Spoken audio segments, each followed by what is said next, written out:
everybody. I am so excited about our sponsor for this month, the Experience Live with Russ and Scott. It's the Gillette Home Team and Laura Gillette. How are you doing, Laura? I'm doing wonderful. That is so awesome. You know, the Gillette Home Team is doing so much in real estate. Give us a snapshot of what you're up to. Awesome. Well, last year we were able to help 551 families either buy or sell real estate. We love our community. We love our clients. Our mission is to deliver the keys to home ownership through stellar customer service, integrity, and joy. And we're looking to help even more folks this year. That is so awesome. You know, if you want a team that is there for you, it's the Gillette Home Team and Laura Gillette. And thanks so much, Laura, for your sponsorship.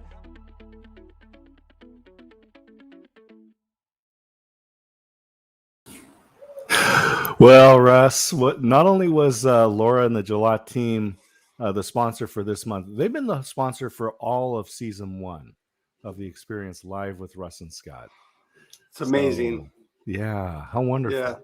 Well, they are wonderful people. Community heart, wonderful. Yeah, they've been so involved in the community in so many different ways, not just as a business and providing jobs, but they do a lot of activities to give back. And I know you've been at some of the recent events. Well, it's so true. And you know, even when COVID first got started, their number one thing was to reach out and help people, to lift people's spirits and to provide some things while everybody was quarantined and all that. So they've been a blessing all throughout. Yeah. Well, just to let everyone know, Russ has been hit by something. So 2 weeks ago, I was the one that was under the weather. Today, it's Russ. And so if you feel a little less energy vibe out of Russ, it is completely understandable. And but it sounds like it might be just a head cold or something. So, but he will check and make sure that it's nothing more serious than that. But so we know what your morning's going to be after this. But quickly, what else have you got coming up? Well, I was really excited. I have a book signing this weekend. Hopefully that's all going forward in Vancouver, Washington at the Vancouver Mall at Rainbow West. So that would be wonderful. And those of you that don't live in Vancouver, you can get Befuddled, Live the Life You Choose off of Amazon or any online booksellers. Yeah. And I want to it's my way to encourage you when I can't be directly with you or communicate with you. So, and get the workbook. I encourage everyone to get the book, but also get the companion workbook, right? So that you can kind of go through the exercises and really, there's so many business books, so many self-help books that we have that we may have read and loved and put on the shelf and didn't actually put into action. So I encourage you, to everyone that's listening, to go ahead and get Russ's book and get the Befuddled workbook with it as well, and make it real. Make some difference in your life and in the lives of the people around you.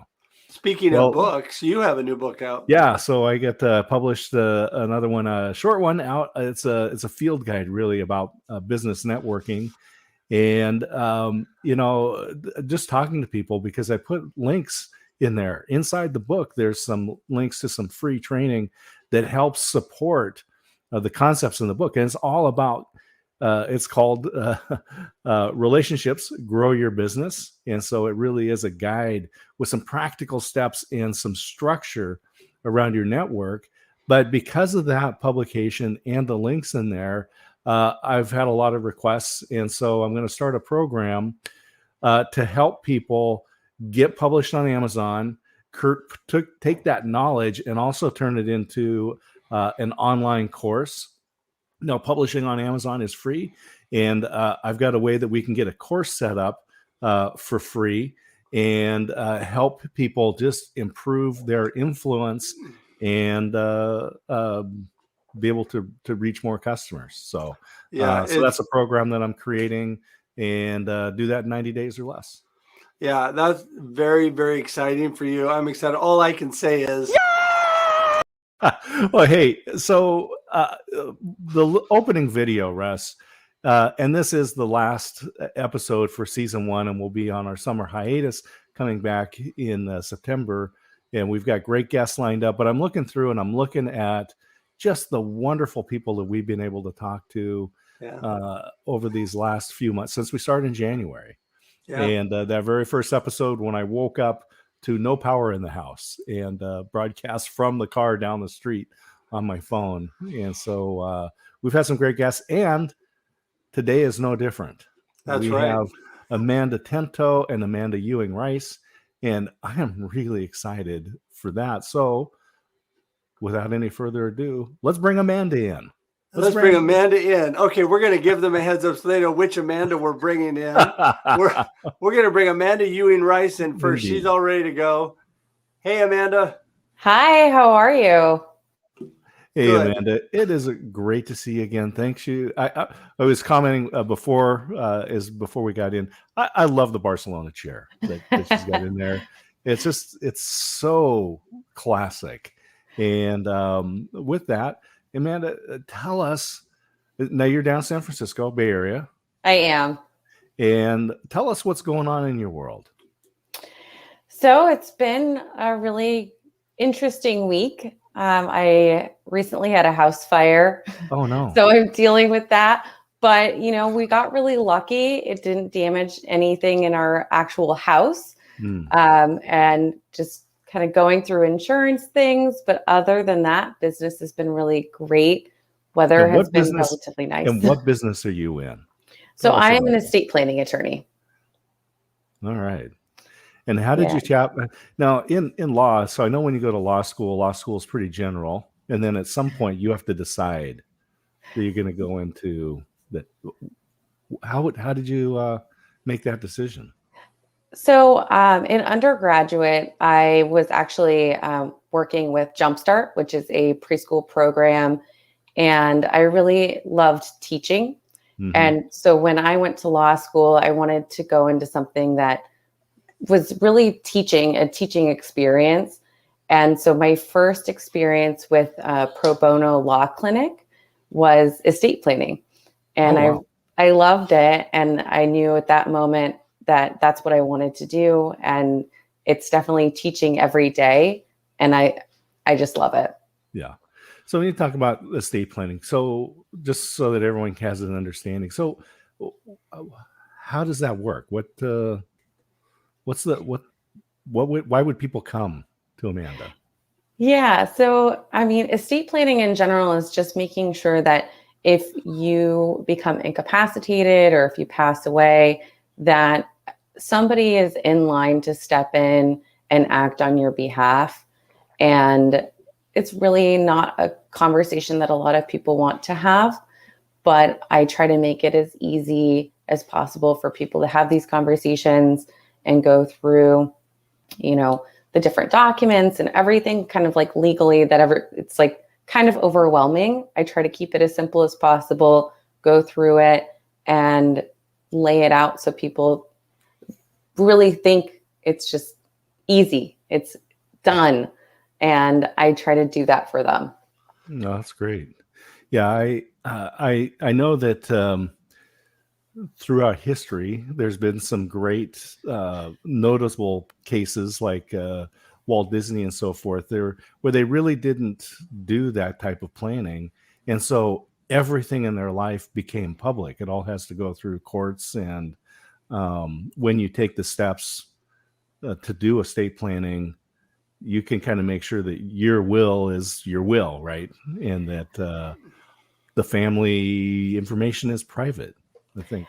Exactly. So, that's when it goes through court, everything is public. And that's really, you don't want everybody to know where things are going, what you had, what was going on in your life. If you set up a proper estate plan, and in California, that involves a living trust, then you can make it completely private. You don't necessarily need an attorney to help you go through the trust administration or anything like that. It can all be private. And it's pretty expensive when you go through probate.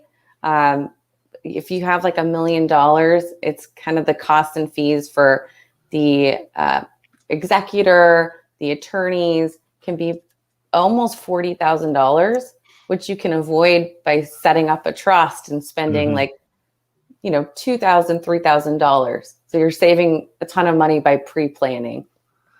Yeah. So You, go you ahead. know what Russ.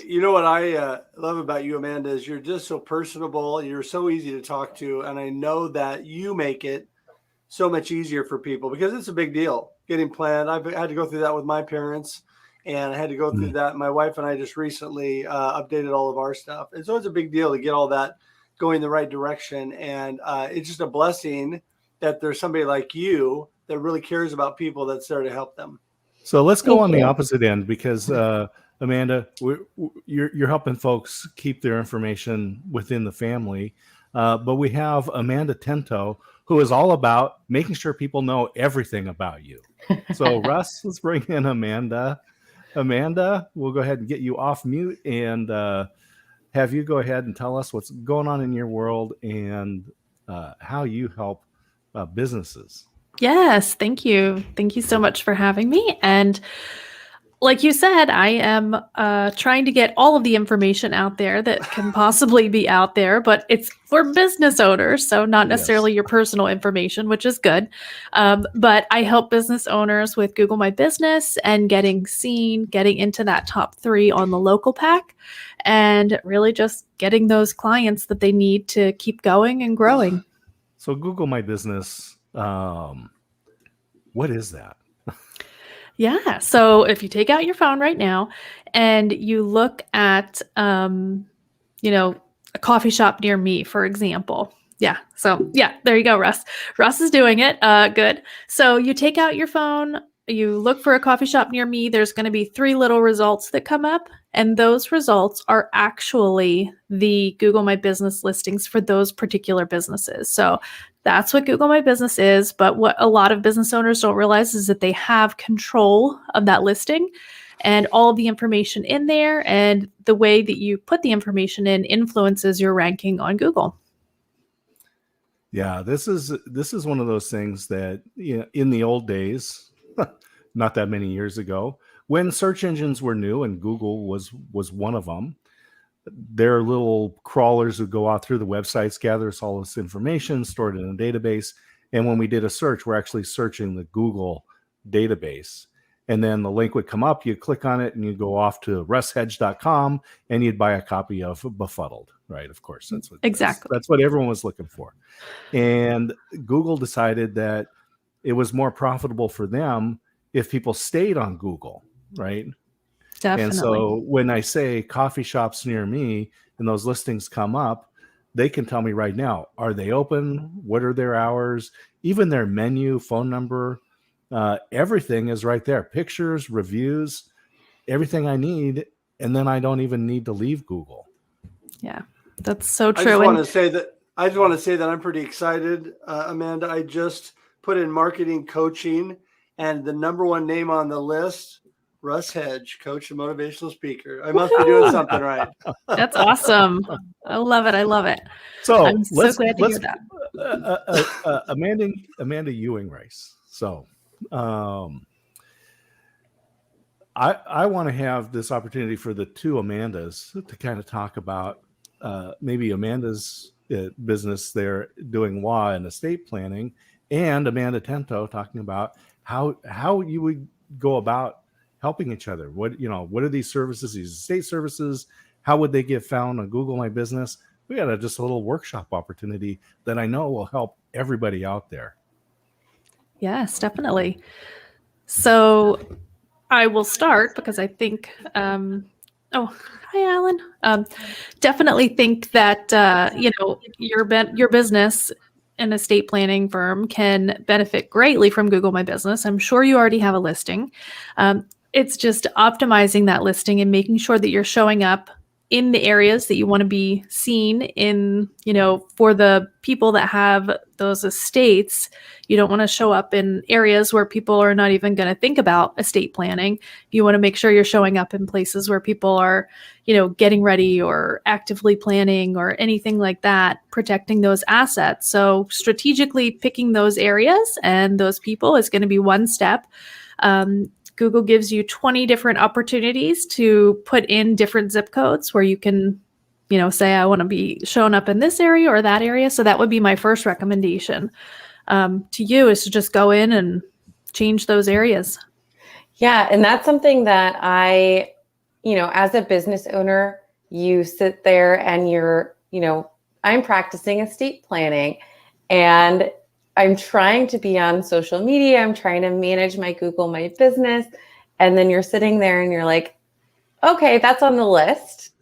But you need somebody like Amanda Tento to kind of guide you through how to do it, because when you're sitting there and it's just overwhelming initially, to be honest, because I've gone into my listing, I've tried to do things, and you want to be the top kind of search result. And being in the Bay Area, there are so many just estate planning attorneys that being at the top of the list on Google can be so important. Yes, definitely. And that is where people are going to go for those types of services too. Google is going to be probably one of the top choices. Family referrals, do you do a lot of referral business, or is it mainly cold leads? It's a lot of referrals, because I help my clients in a great way. They love to refer their families and their friends, but everybody goes to Google to make sure that you're a legitimate business and that you treat your clients in a respectful way and that you're just a good business owner. So it's another way to really reinforce that you're the person that they want to use. Definitely. And if you're not in the top 3 right now for your area, the good news is that most likely those other attorneys are not managing their profile.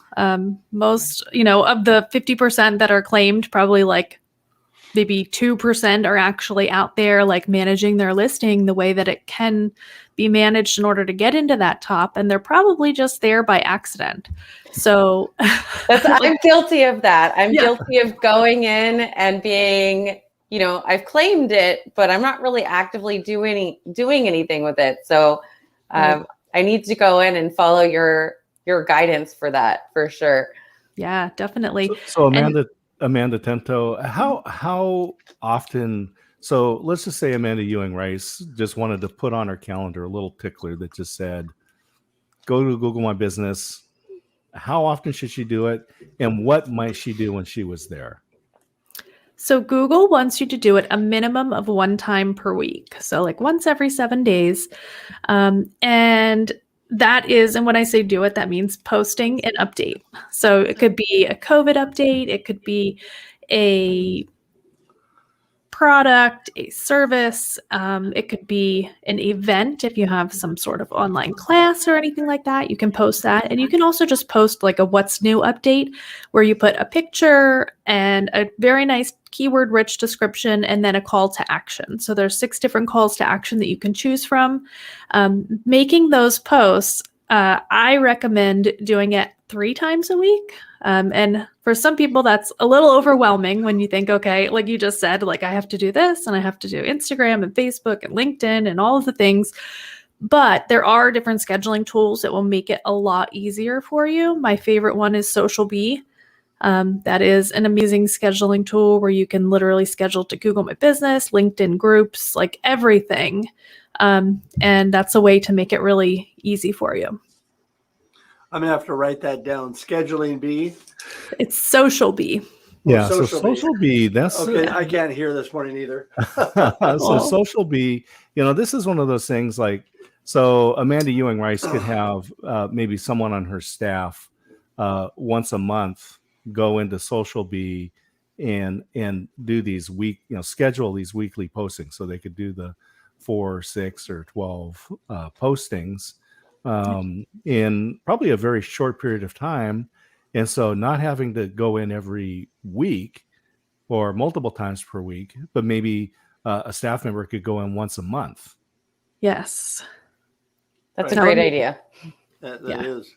Well, one thing I find amazing is that there's all these free things for businesses. And I was just talking to one of my clients yesterday, and people are not taking advantage of it. They're not on Google My Business. They asked me, what is Google My Business? I said, please tell me you're kidding. Yeah. Says it's just sitting there free for you to claim. It's not that hard.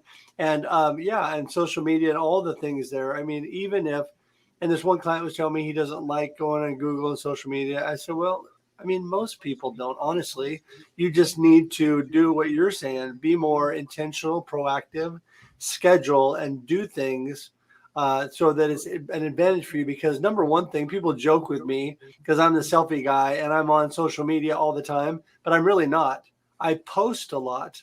I post a lot to get visibility and activity up, but I don't look at social media hardly ever.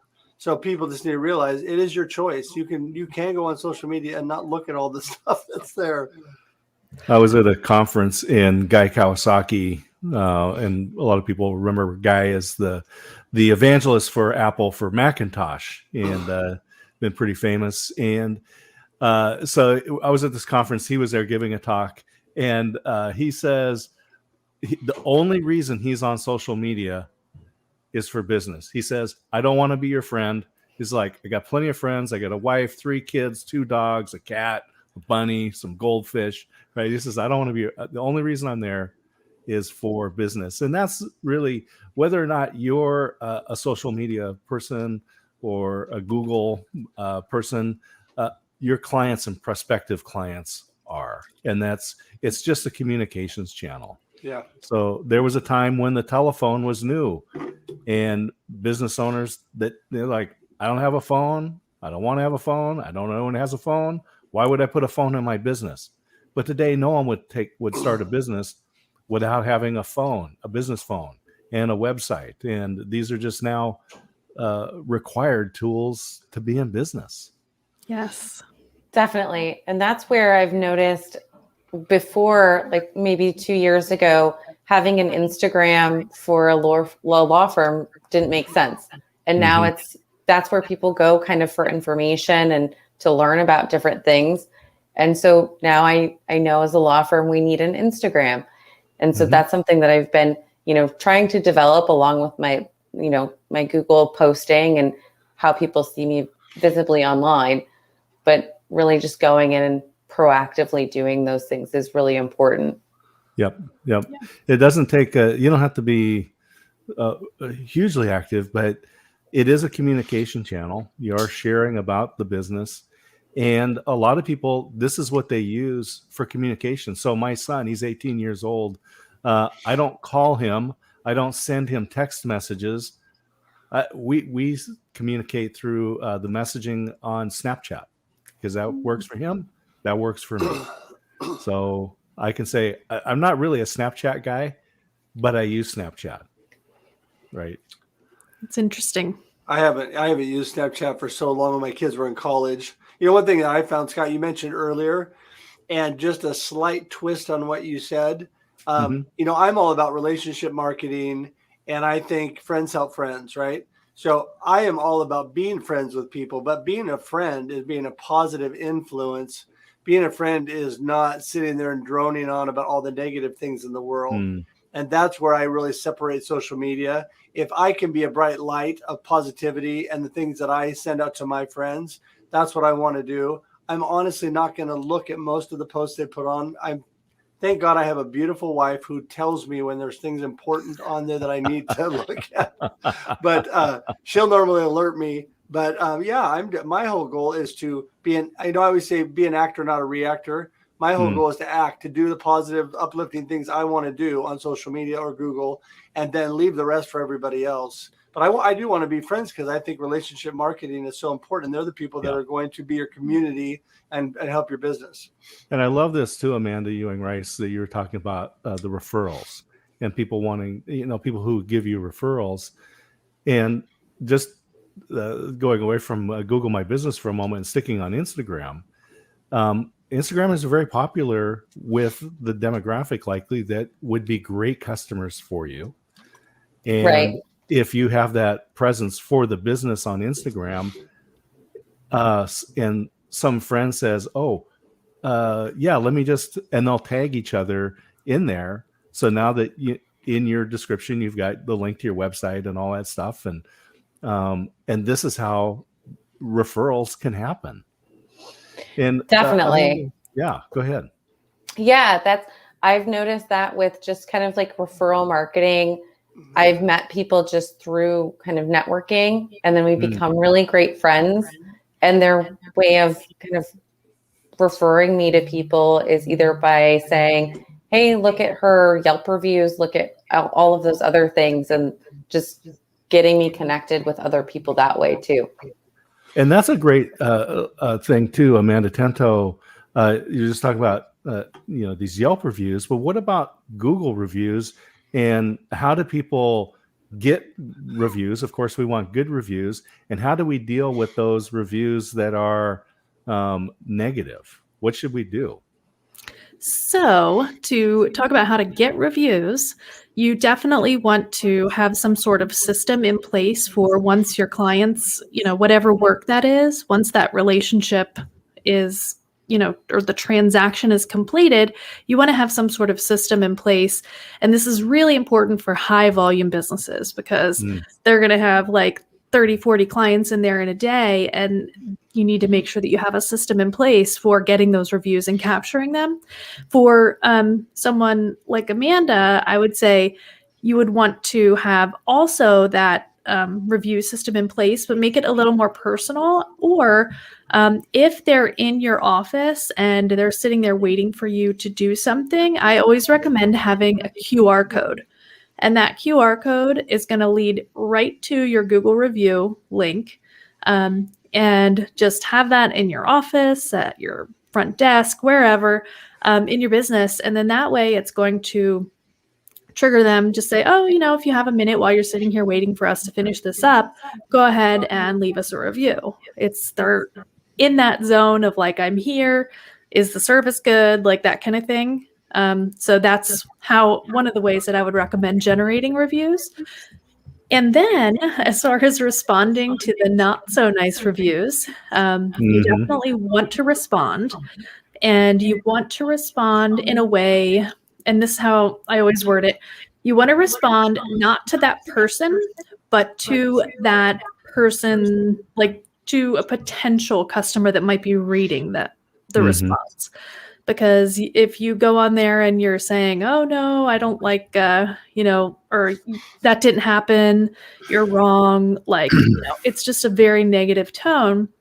And so it's always important to acknowledge that they had a problem in some way, and then offer, your phone number and say, please give me a call so we can talk about this. If they're not an actual customer, which can happen sometimes, maybe it's someone's cousin, or maybe they just picked a business that's similar in name and they got confused. That happens. So just say, like, we don't have you in our database, but we would love to talk to you about this and make sure that, there is no issue or anything like that. Leave your name and your phone number. So that way they know that you've tried to resolve it and you're leaving it on a positive note. That's great advice. I found that you often, Amanda, need to be very intentional about asking people for reviews. Like you said, you talking about the QR code, because people have a great heart, but they just don't do it unless you make it easy for them. So I just really think that was a super great idea. But I want to let you know that I am the show policeman. I have to wrap things up because Scott makes me be the bad guy. I was going to fill that role. I was going to fill that role today, and not make you say, all right, we've come to the end of our time. And so Amanda, it has been so wonderful having you. We want to let everyone know how to get in contact with you and learn more about Google My Business and estate planning. So Amanda Ewing-Rice, why don't you go ahead and start? Yeah, so I am Amanda Ewing-Rice. Our law firm name is quite long, but it's the Itashi Rang Ewing-Rice Law Firm. We're based out of the Bay Area, San Francisco, Walnut Creek. And if you want to give us a call, our phone number is 415-398-7275, or you can send me an email, amanda@arerlaw.com. Thank you. Nice. Very good. And Amanda Tento. Awesome. You can email me at amanda@tdm-marketing.com. Visit the same website, tdm-marketing.com. And you can also call or text 3135-GOOGLE. So. Oh, that's fabulous. Nice. You did really good.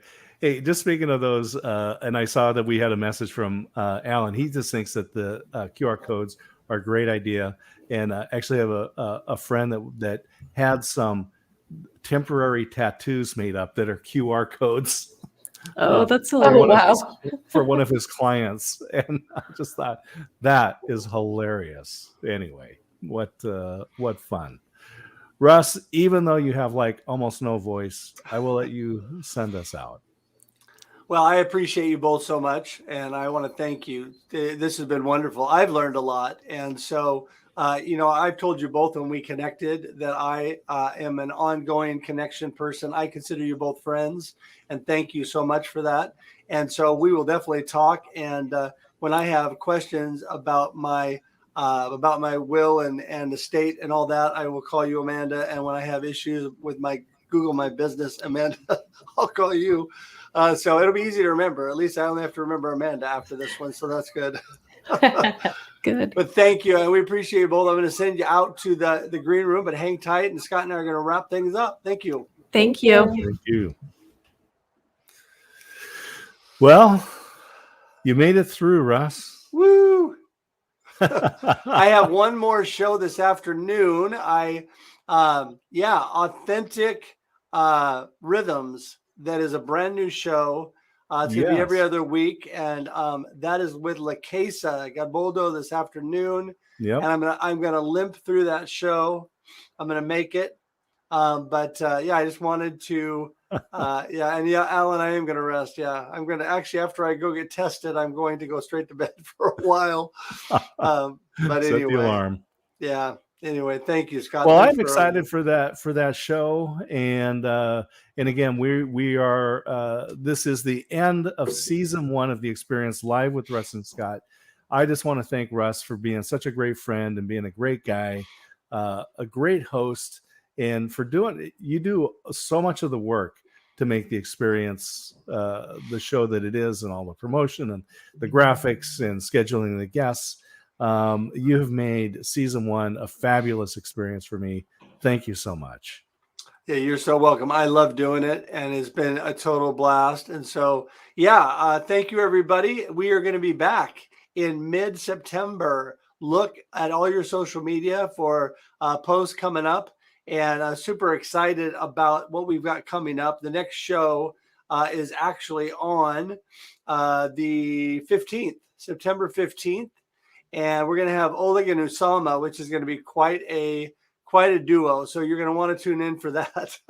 Indeed. So, anyway, thanks so much, everybody. And until, let's see here. We have one more comment I was going to look at. There you go. One more from Alan. There you go. Trying to get that on. Thank you, Alan. So, but until we see you guys again, have a great day and a great life. Talk to you later. Enjoy the experience.